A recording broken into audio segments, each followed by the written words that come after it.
feel like I'm in it feels like a after game interview and I'm sponsored. You know, I gotta make sure I got me. Gotta make Right. sure I got Monster. Monster is sponsoring it and then. Yeah, like thank Monster for releasing Peachy King. That's for Chicken Peachy. This is it. Team came together well, you know, we did. Yeah, we did really good. You know, obviously we can play better. You know, it's not no problems among you. It is. There's no iron in sync. Gotta do better next time. So what's up, fellas? How we doing? Doing how about What yourself? we got? What we got? All right. Yeah. Fire away. All right, let's go. I'm gonna know less than half of these questions. All right. So, you did VR Troopers, obviously. You've been around for a long time. Yeah. A lot of people know you were a nerd. What is your nerdy origin story? What got you started as a nerd?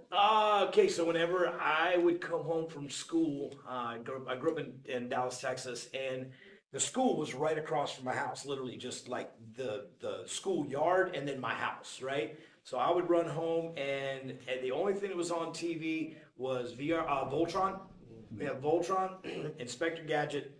I remember those were my two go-tos, and all of a sudden, when I got a dose of Voltron, and I was like, oh man, I was all these guys, and they come together to form one big guy, and I was like, all right. So that's when the seed was kind of planted, and then and really honestly, I didn't really think. I mean, I was always a Star Wars fan, Battlestar Galactica, going way back, but I was always a space, sci-fi fan anyway. But then when I got the chance and I was in LA, the audition came up for Power Rangers, and they were there. They were the biggest show on the planet at that point. And they were like, man, we're auditioning for the new White Ranger. And I was like, oh man, because then all of a sudden Voltron came back, and I'm like, there's 5 of them. We can come together and do this, It was like, it brought back that Voltron, part of me. And I was like, and when they said, yeah, you got the part, I was like, man, this is my chance to come back and relive my, my childhood. My childhood fantasy. Yeah. Sir. So, for his VR Troopers, now, I don't know how much common knowledge it is, but how did it come about for Tommy's short stint to go to VR Troopers, but come back to Power Rangers and you get the role as well? So, I mean, it's weird. I mean, our fates could have went in completely different directions. I don't know. I mean, I'm very curious of what it would have been like for me to actually be the White Ranger. I would have wondered what that would have looked like. Because, I mean, I was a 17, 18-year-old kid. I was right out of high school, just moved to LA, sleeping on my friend's floor, going to auditions during the day. And it came up for the audition for the White Ranger. Went through all the audition process. You had to do martial arts display. You had to do a couple of scenes and all that stuff. And then I ended up booking the part. So I thought, I was like, I'm going to be on one of the biggest shows in the world right now.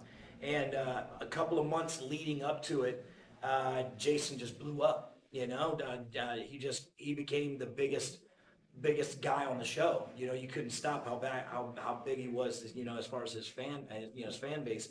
And so he did a pilot called Cybertron.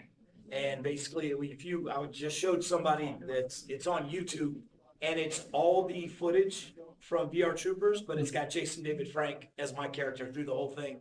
So it's funny to watch it, and basically Cybertron became VR Troopers, and he got so popular that Saban was like, we can't lose him from the franchise. So come full, turn, he takes off the helmet, and now Jason is now the White Ranger, and Brad, they just called me and said, hey, about that White Ranger thing, yeah, they're like, but we're going to give you your own show.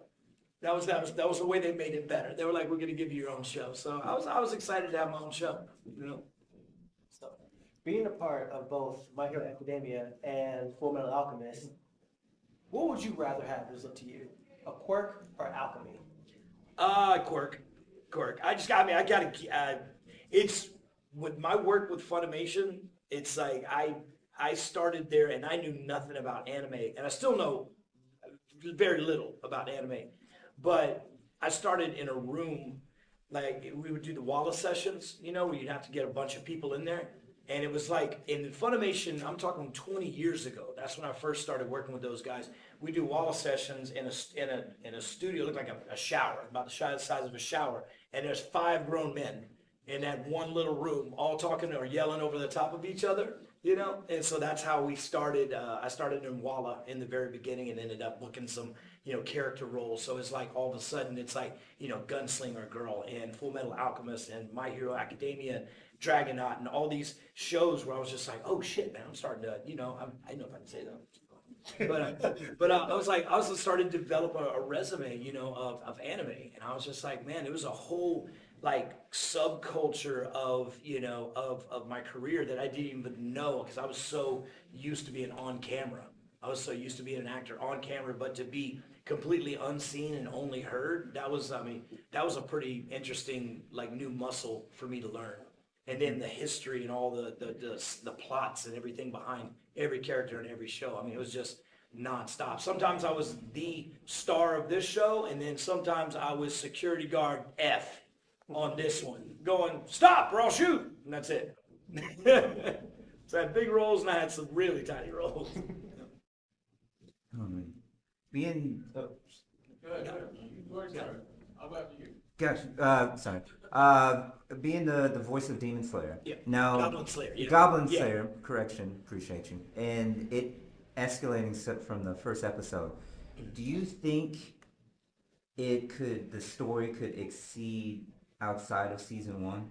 Oh yeah, I mean I think they're supposed to release season 2 here soon, right? It's been hyped for a while. We knocked it out, I mean, a while ago. We knocked that out like a year and a half ago. It's been in the can for a while. Because they did what, first season, then they did the movie, The Crown, right? And then they've been hyping the second season. It's supposed to be released soon. I'm hearing like July or August. I mean, it's supposed to come out soon. And it gets even more gory and more, disturbing. Yeah, I was watching it there when we were doing the voices. I was watching. I was like, we could show that. You could do that. They were like, yeah, this one isn't really kid forward. Yeah, so it should be coming out pretty soon. So with so many, fandoms and series out there and things to be a part of, is there anything that could be on your list of something that you'd like to be a part of, whether that's Marvel, DC, Star Wars, or? Yeah, I mean, I Marvel more so than anything else. I mean, I just watching these franchises of all these superheroes that you grow up watching, and now they're just superstar, and the movies just go on and on. I would say to be on a big film, on the Marvel side, and I mean, if DC threw it at me, I mean, I wouldn't turn it down. But I mean, just watching, my superheroes become feature-length movies right now. I would be an extra on one of those movies just to have an opportunity to be a part of that, of that reality, If you're just gonna get a role, what superhero would you cast yourself as? Well, shit, it's not gonna be Thor. You look at that and you go, that's the ultimate dude right there. It just looks like that, got jacked like that, got all these powers. I don't really know, man. I wouldn't want to be anything. I wouldn't want to be the Flash for some reason. I don't know. I feel like, I wouldn't want to be that. But I've always liked superheroes. Superman's just, the ability to fly has always been one of those things. I think I want to get one of those wingsuits and jump out of a plane and I think that's the closest experience you would ever have to, be able to fly. But I mean, I think Superman's got most of the powers that I would want, So I don't know. I guess if Superman had a spin-off little sidekick, I'd like to give that one a shot. Now, who would you say are your favorite superheroes as a superhero? Let's see here. Honestly, I mean, Batman because of the tricks. Batman's a common dude, right? He just got really cool stuff, honestly, when it comes down to it, it's like Thor was up there, I just think because one, he's just like the dude that dudes want to be, right? Got the flowing hair, got the jacked up muscles, and I just I think probably Thor is probably one of my tops. One of my tops, yeah.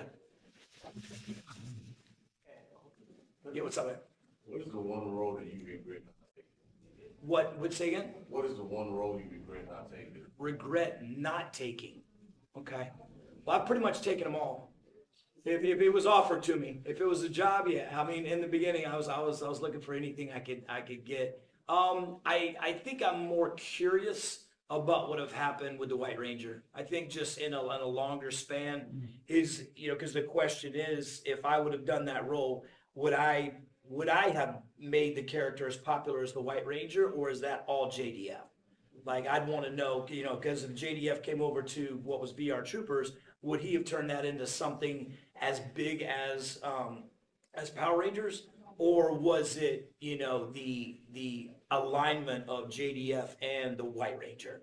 You know, in the back of my mind, curiosity is leading me towards what would have happened if I'd been in that suit. Would it have been me or the suit or the franchise, or was it JDF the whole way? You know. Following that what if, how would the following season of VR Troopers would have gone in your head if you had the opportunity? You're creating. Yeah, and we were starting to get some momentum. So it was like the first season we were just as characters and as actors, we were all trying to figure out how to do this job. It was a lot of our first acting job, you know, so it was us kind of learning the ropes. It was kind of acting 101.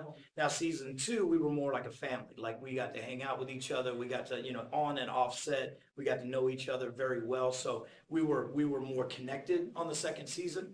And so and then the episodes started to get a little bit more in depth. You know, they weren't really surface episodes. They got a little bit more into, you know, who each character was and their backstory. It was a little more serious.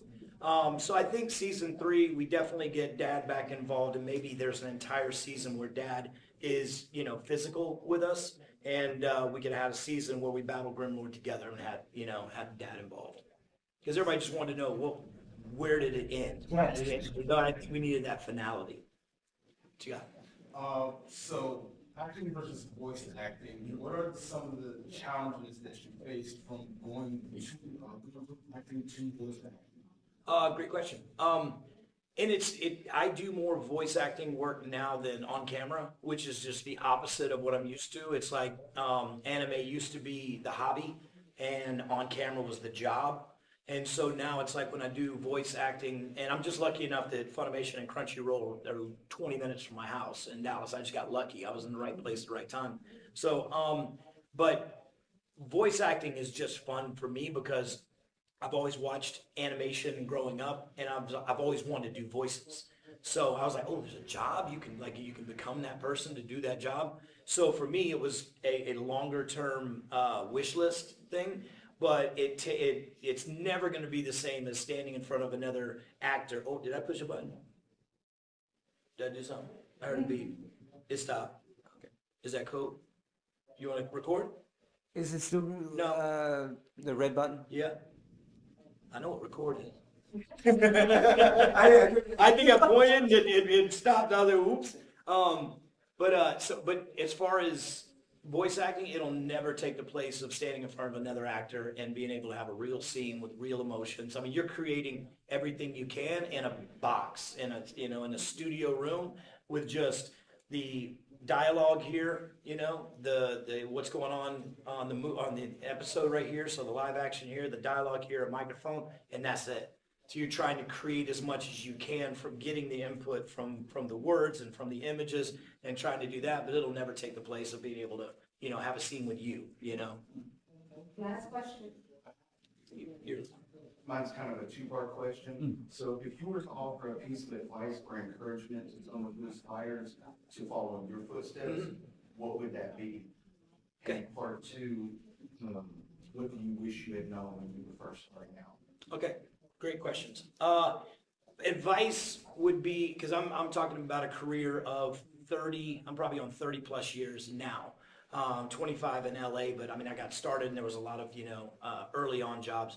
But if you want this business, if this is something you really want, patience, you've got to have patience. If you want quick results, it's very few and far between that anyone's an overnight success. When they say overnight success takes 15 years, that's pretty much right. Like I didn't break out, even with VR Troopers. That's the first TV show that I ever got and the only one I ever got in my entire career. So I got my success up front and I had to start, working and trying to get more jobs and trying to get on films and trying to get, so it's a little frustrating because when you get on a TV show, you think you're going to continue to get TV shows. I didn't get another TV show as a lead for the rest of my career. So it's that's where that patience comes in. And if you're expecting, quick fame, or quick popularity or quick money, this isn't the business for that. I mean, there are people that can get it pretty fast, but I bet anyone who's successful now, they'll be like, it started a long time before they were famous. So patience is going to be the hard part of it. And what was the second one? What would I wish I would have known? What do you wish you would have known? I think for that, the one thing I regret is I didn't take the networking side of the business serious. When I lived in LA, I had my buddies, you know, we all lived together. We all went and played pool and went to the beach and went surfing and went and did what, you know, friends do. And I should have been at the right place at the right time. I should have been at the, you know, events with other actors and directors and producers, because that's where the relationships are made and that's where the deals are made. Kind of like on a golf course, you know, that's where the deals are made. I've lost more jobs to people because they knew the producer, director, writer, and they had that relationship. It had nothing to do with skill. I'm just as good as the guy next to me, but if he knows the writer, director, producer, he's getting a job, you know, and I have been friends with people on that side and I've gotten jobs too. So I've gotten favoritism, even though me and the other guy were probably just as talented and right for the job, but it's a who you know business. You got it. Thank you. Great question. Yeah, that's Noster. You guys have a good one.